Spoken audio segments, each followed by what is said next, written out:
So vlogging equipment. The first question is budget or 4K? So if you are new and you just want to try it out, a budget setup can get you filming quick. It doesn't need a huge investment.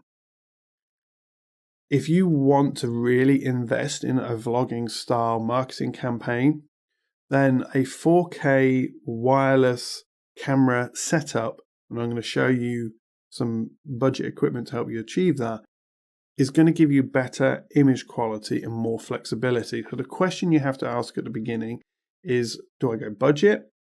Do I go 4K wireless? And that depends on your commitment to the format. What I would recommend if you're new to this type of content, start with budget, learn some of the skills that you need to do vlogging style videos, and then when you're ready and you're enjoying it and you're getting views, move to a higher quality setup that's going to give you much more flexibility.